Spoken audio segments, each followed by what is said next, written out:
All right, ready to go? Ready, I'm Okay. ready. Hey, I made you wait. Sorry. hey everybody, TheRealConcertKing here, back with another interview. It's been a few years now. I'm pleased to be joined by someone I'm a huge fan of. Anybody that knows me will attest to that.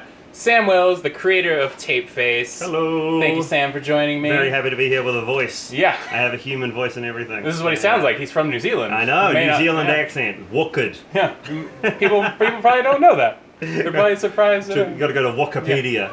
That's my accent again. Oh, jeez. So, do you want to get into a little bit how you started performing? Yeah, so my background is I started out being an assistant to a clown. I then became a street performer. I then moved indoors doing prop comedy. I then developed the character the Tapeface, or the boy with tape on his face as he was originally known, to prove a point that I could do a routine where I could shut up. Because I like to talk. I'm genuinely a talking kind of person. So for me to develop a routine where I was quiet was a shock to everybody. and you had to have the tape And I because physically you had to have the tape. Right. Because the first character didn't have tape, and I ruined it by talking to the audience. Because I just can't help myself. I get in front of you guys, I just want to chat. So the tape goes on, and Right. I'm a much happy camper.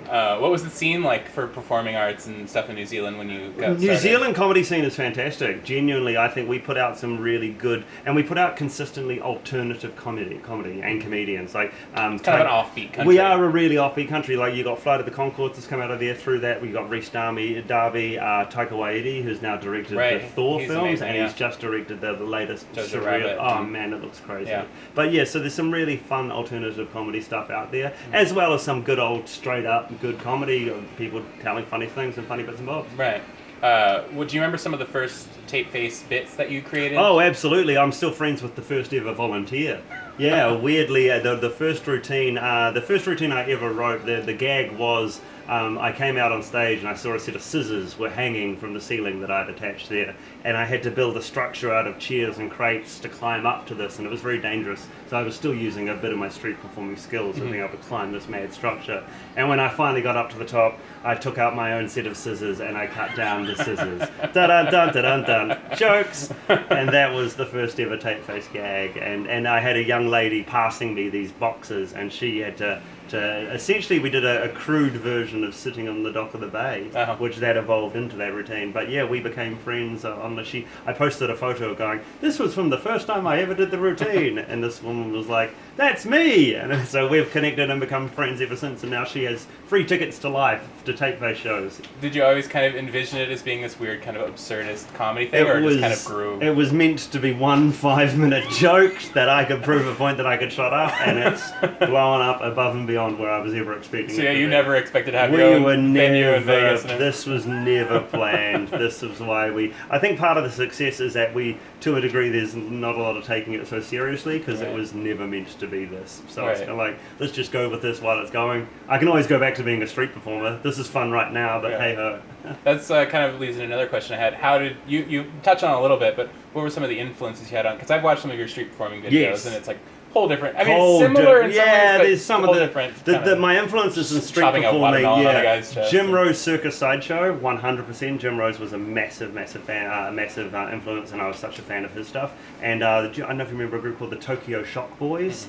Just 4 guys from Japan doing weird things where, they'd be wearing like a G-string and he'd put a chopstick in his butt and they'd break it, and then he would do a cactus. He'd break a cactus with a G-string in his butt. They would shrink wrap themselves. They would do all sorts of weird things, squirt milk out of their eyes. And I'm kind of glad that didn't make it into the tape. yeah, that did not make it into the Tapeface show. The only skill I've ever put into the Tapeface show ever has been plate spinning. I can spin plates on sticks, so I did that once. Oh, yeah. I was going to say, I haven't seen that. No, that's another show, a whole different show. Mini shows. The next material. Yeah, another show. Another time. Where did you come up with the idea of using like household items in interesting ways? That was because I wanted audiences members to go home and try stuff. So my big thing is that I love the idea of imagination and play. So when you see an everyday object, like the oven gloves, it's like some people have oven gloves in their house and they've never thought once to make them sing. Or some people might have made them sing. The only difference was I was the person who decided to make them sing on TV. So I'm sure there's people out in their house who have just gone, I always do that. He stole that bit He from stole me. that Yeah. bit from me. Yeah. But it's just like I made oven gloves sing. So I like people to make them make out. yeah, it's all sorts of different scenarios and whatnot. So everyday objects have just been a thing. Just because I'm a big fan of using your imagination. Right. Imagination has to be used. Which is on one of the day. coolest things about the show. Absolutely. Is that it's so playful. It's like, and watching you, or whoever is tape face at the time, build things from nothing. Absolutely. And like, you're like, where is this Yeah, going? It's that's like, always the hardest part, is to hide the joke. Hiding the joke from you guys is the trickiest bit. So I want the build up to be there, and then when that music changes, the light changes, everything falls into place, and it's like, that's what's happened. I love it. So last year, I believe it was last year, you unveiled T2. Yes. And you've expanded in an effort to expand the show, and we're and constantly go growing. Yeah. So what's happening is, due to public demand, we have people wanting Tapeface. Tapeface is an international show, so we have the ability to go to every country available, and currently every country wants us to be going all over the place. And it's hard to do with just one. Very hard to do when it's just myself, and I want to have a life as well, and I want to be a human being. Right. Yeah. And performing 6 nights a week, anyways. 6 nights a week down here and in Vegas is pretty tough anyway. So we essentially cloned the show. Now I say cloned the show, but we didn't want to clone physically me. So we brought in a lovely. It's just a lot of goo involved. There's a lot of goo involved. Yeah. So we discovered this young performer, a guy called Rob, an improv actor from New York, and I worked with him for just over a year, developing the character, working with him, and then we slowly integrated him onto the stage, and then he started becoming a tape face. We have so many tape fakes around the world.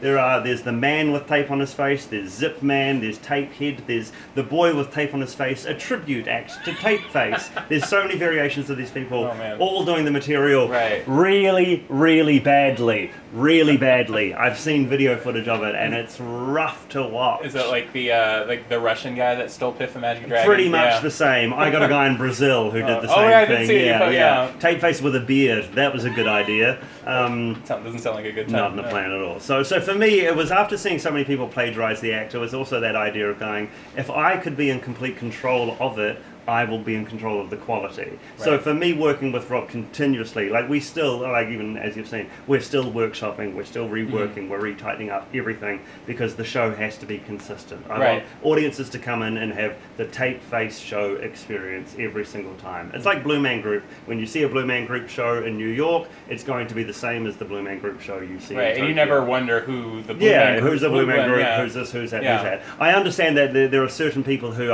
we've nicknamed the vocal minority. Yes, I know who you are. Yes, you've spoken to me on Facebook. Yes, you have an opinion. I'm all glad people have opinions, but the thing is also, this is my dream, and this is where I'm at. When people, if anything, you're bringing the show to people that can't see it. Pretty much. Not everybody can come to Vegas. People complain about, why can't you come to my town? It's like, well, I'm here 6 nights a week doing Vegas, so I would never tour America. And then you leave Vegas, and people are like, I came to Vegas to see you, and you're not here. We're touring America, or we're touring somewhere else. So the idea of being able to spread the tape face around there, and especially with the world the way it is, I don't see a problem bringing more comedy and more clowns into it.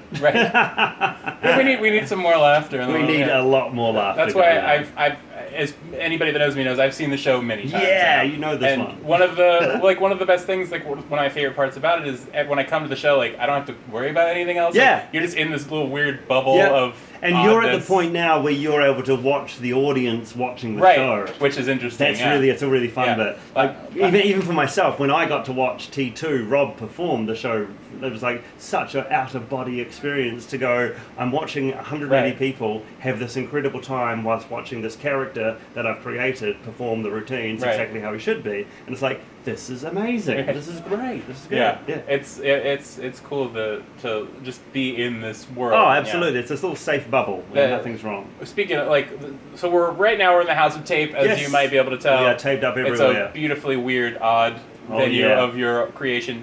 How did you come about with the idea? We came about the House of Tape because we got offered the deal here at Harrah's, so we signed up for 3 years here at Harrah's, so we're here till 2021. Fingers crossed we'd like to stick around for a lot longer. And they had this little spare room that they said they'd put the little theatre into. And so we got to kit the place out with all the lighting that we make the show look the best, and we got to cover the whole venue in a lot of stripes and a lot of tape. There's about, I think, $3,000 worth of gaffer tape on the walls alone. The hallway I did, that was a personal fucking work of art myself, just constantly taping and taping and taping. When I walked in, I was like, whoa. There's a lot of tape. Yeah, there's a lot of tape in this venue holding a lot of things together. But that's the joy also. It's beautiful. It's the joy of the show has that homemade feeling as well. It is a lot, the theme is very much black and white stripes all throughout. I'm hopefully trying to grow the show to become even more of a Funhouse environment as well. Yeah. Where did you come? Because anybody that's come to the show before you play, Yes. there's some weird music going on. Yes, so the Funhouse element, we're trying to make the pre-show. In my opinion, my goal is to make the pre-show of the Tapeface show funnier than other people's full shows here in Vegas. So it sets the tone of it absolutely sends the oddity of the tones. The other night we had a couple of Tapefaces walking around doing some weird things, which was really, really fun. We've got Phyllis Vanillis, who's our merchandise She's girl. amazing. She's a fabulous merchandise character, and her job is to warm up the audience through the medium of dance and comedy. Then we've also got dance. So much dance. There's a lot of dance going on, a lot of physicality. Then we also have Mr. Christopher, who's our close-up magician. He's also working the merch stand, so he sells merchandise as well as doing magic for people. And then we've got Tyler Reed, who is our tour guide Tyler, who's considered to be the most normal guy in the room. So he's kind of like the connection for the audience. He will guide the audience to introduce who's who and who's what, and if anyone has any problems, they can see Tyler, and Tyler will rest assured everyone else is crazy. Right. Yeah. It's like, don't worry, you're the normal one here. Yeah, These are you're just the fine. weirdos. It's okay. You watch the weirdos around. So your shows, I mean, you mentioned playing in other countries, and Yes. it's pretty I mean, it's pretty accessible because you obviously don't speak. Yeah. There's no language barrier or anything. But have you had to tailor the show at all? Yeah, we do. We do tweak and change the material. I have one joke that requires 4 different letters, E-I-O-R, and that different countries pronounce the letters differently and that sort of thing. Weirdly, things like the oven gloves joke, for example, when we toured through China, that joke just didn't land in the slightest. They didn't really care for it. I guess they didn't see it on TV. They didn't see it on TV. They didn't see it on YouTube. So we actually adapted the show to a more famous Chinese love song. So I mean, if they couldn't understand the if words, they don't understand the lyrics and they don't understand the context of the joke, then we can actually find a suitable thing. Did it work with the Absolutely, the yeah. We're actually about to change it also to a French, and more famous, because I'm about to go on tour and to do a residency in Paris for 2 months. So we're going to look at doing another French love song in there. I like to tweak the show just tinily in that aspect, so that way it does feel bespoke for the country as well. Yeah. Do you have any favorite places that you've performed? I really enjoy Vegas. It's like home. This is genuinely here, home in the House of Tape. It's a very weird city, so I feel like it suits you. It does suit the whole Gotham the Desert thing. Yeah, that does make a lot of sense. Yeah, it's hard work, that one. There's a lot of air conditioning. But no, I enjoyed touring through America. You guys are great. Thanks for watching. Thanks for hanging out. Thanks for coming on tour. Because the shows become a bit like concerts, which are really, really nice. I always like to get home every now and then back to New Zealand. Whenever I write a new show, I always debut it in New Zealand because I kind of feel like they watched me first, so they should see the new material first, and then they are a pretty tough audience on me, so I can find out pretty quick if the jokes work or not. Are there any places that the show hasn't gone over well that you just kind of went there and like the whole thing just didn't work, or is no? It we've been everywhere? Really lucky. Touch wood. We've done very well. Yeah, I tell you, right here, right there. No, luckily we've been the show's fairly international, and it's suitable for all ages and no matter who you are. Yeah. Last time I was here, when I saw T2, there was like very small children. Oh yeah, we've had. I did one show where there was on one side there was a bachelor party, and then on the other side there was a family of 4, and it was great. They had a great time, and I felt genuinely like the birthday party clown for both parties were just over the moon happy. I don't know if I was terrified of the bachelor party in the pre-show because you could hear how drunk they were, but the moment I came on, they were just like, yeah, the clown's here. All right, this is great. And they just had a great time. I don't know if I've ever told you the story, but I think it might have been the first time I came to see you, when you did the bit with the dusters and, the dancing. When I don't want to spoil a bit, but like at the very end of the bit, what happens?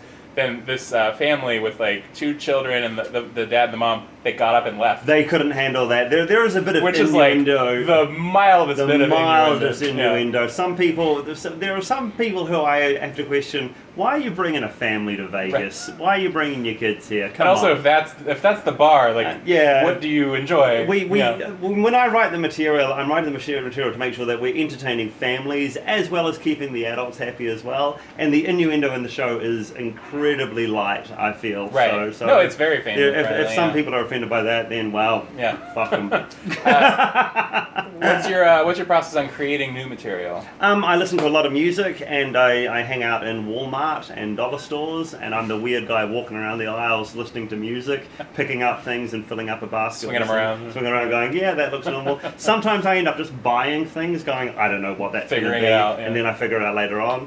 For example, I found a Nerf gun that launches a tennis ball for dogs. and so I bought one of those, and that's now become a whole 10-minute routine, Oh, okay. which is absolutely fantastic fun. Yeah. So when you take your show other places, are you creating a new show, or are you kind of, because the Vegas show pretty much stays the same for, It for exists, the current yeah. time. So when I write a new show, I write the show in the format of theatre. So I write theatre shows. So they become 75-minute theatre shows, and then they are complete and they're done. When I develop material on tour, for example, I developed a new show, the third 1-hour show. We toured that through Germany as a work in progress. So we did a 2-hour show, which was the first hour was me doing best of tape face, all the greatest hits, warm up the audience and everyone's happy, and then the second 45 minutes to an hour was brand new material. So the audience knew that some of the jokes were not going to work, and some of them really didn't. I was going to ask you, so when you're creating a bit, do you have a sense of, oh, this is going to go great, or like maybe this might not be that great, but we'll try it out anyway? Yeah, there's some things that you just go, I know that's going to be funny, because I know the character, I know the props, I know the formula. There's a basic writing comedy formula of a joke that I know that will work. But there are some routines where I just go, yeah, I think it's kind of funny. And if I'm having to explain the joke a lot to my friends, I'm going, but then I do this, and then I do this, and then I do this, and they're looking at me blankly, I know that I'm pushing it. Yeah. I'm really pushing the joke, yeah. A lot of your bits involve music. Yes. So does the song inspire you to create the bit, or do you kind of... Oh, absolutely, there's a lot of music from the 80s and the 90s and early 2000s. It's like even the song 500 Miles by the Proclaimers. Fantastic tune. It's also when I hear songs like that, I know that they're known worldwide to a degree. Right. So I'm trying to pick songs and music that everyone knows. Pop culture is a big influence. So I'm trying to make sure that when I choose music, that everyone around the world knows it. And also I have to choose music that I'm happy to listen to every night for the rest of my life. I have heard the Jackson 5, Blame It on the Boogie, so many times that I can only hear it when I'm working. If I hear it at a wedding or on the radio, I will walk out of the room. I can't listen to it. I can't hear it. I have to be in costume. So much of your show involves crowd participation. Yes. And I know certain elements of the show, certain people, you want a certain type of person to fit the thing. But like other than that, how do you select people? I'm choosing people who look like they want to be on stage. So the thing hopefully is, all of them. Most of the people. A lot of people freak out and think that audience participation, that I'm going to make you get on stage. If somebody says no if you say no to me, I'm going to walk away because I don't want you on stage. You might give them a couple of dirty looks. There's a couple of little looks. Come on, try it out. Because the thing is, the jobs that I set for the audience are so small. I want them to succeed. Right. My goal is to make them... And you don't want to make anybody look bad. There's no humiliation. There's no bullying, there's no picking on. It's all about celebrating the audience members on stage. So somebody comes up on stage, they are presented, and then it's a huge run of applause for them, which is great. Yeah, you've brought me up a couple of times. You've done well, I know, it's good. What haven't I got you to do yet? That's what we're working at. It's crazy because you work so fast. Like, I mean, obviously I know everything that you're doing, but like even when you brought me up and I was like, I know exactly what. You know the but like, it's still you're doing everything so quickly. I just thought that would be funny. Yeah, that's just me messing around as well, playing a clown. I'm enjoying the joke. Yeah. I once had a friend who I knew it was her birthday, and I got her up for the ghost routine with the clay. And what was really good was as we were doing the clay, I hummed "Happy Birthday" into her ear, which made her laugh. And the audience thought that she was just laughing at the clay, but we had a really quiet little in-joke moment. It was really good. It's fun being up on stage too because it's just like playing. Like absolutely. I was the bull at one time, and it was just we were just like goofing around. And, absolutely. That's the idea. The idea is to remind adults to play, to be a kid again. I think you sort of forget how to play and turning on that imagination bit. A couple of times I've seen you just abandon bits. Yep. Because you try as hard as you can to get the person to do it. Yep. But like, how often does that happen when you're just like, I've given up. Very, very rarely. Yeah. I tend to try and think that the job is normally pretty simple, but there are some people out there who just can't follow instructions like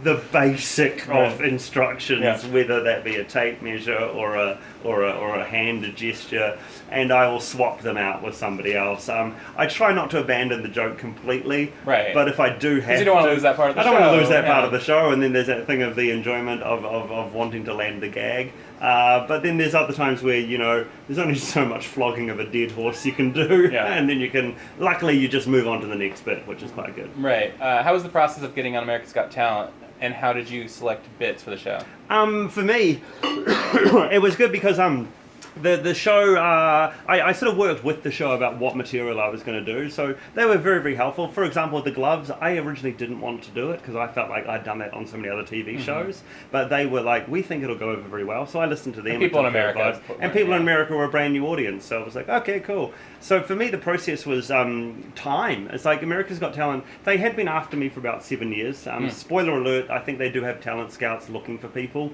so they are... They want the best people. They want people to come in and be on the show. So I fit the criteria to be on the show. So I was too busy all the other years that they wanted me. It's like, we're in Germany. You're very successful. But, I'm busy, successful, doing other things. And then it was a case of going, right, let's crack into America. And America's Got Talent was genuinely the best exposure, biggest platform that I could possibly go on. It's you went viral immediately. It's the number one watched TV show in the country. It's huge. So it's like, well, it makes sense to go on that. In the little interstitial segments, you had kind of funny little bits that you went on the sidewalk. Yes.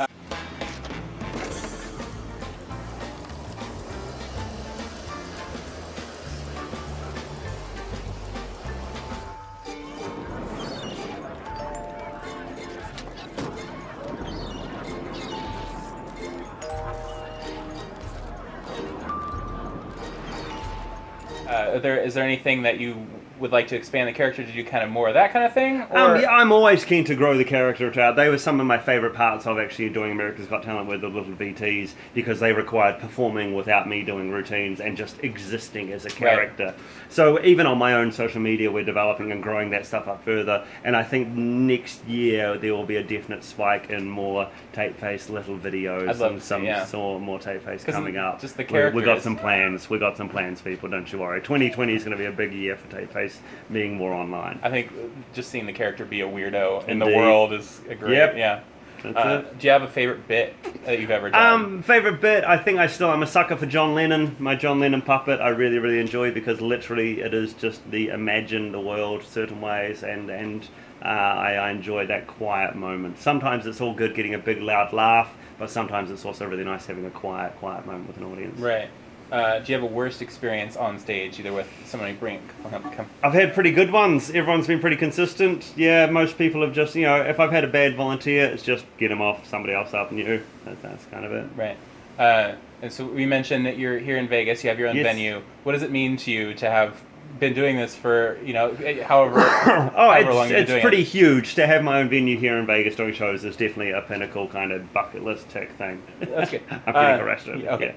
All right. Somebody over here was going like this, going, we need to let an audience in. We gotta let Sam go, but we'll thank you so much for doing this with me. Yes. If you're in Vegas, come see the Tape Face show 6 nights a week here at Harrah's. Coming down to Harrah's. Catch them on tour or we're all over the place. Literally, we tell everyone just Tape Face. Google it. Yeah. Do the work. If you want to see it, work for it. Okay, we're not going to tell you. Work for it. And you're Tape Face Boy on social media. Tape Face Boy on social media. Everything is Tape Face Boy. All right. Thank you guys for watching. Thank you, Sam, once again. Take it easy. Take care. Bye. Thanks. Bye.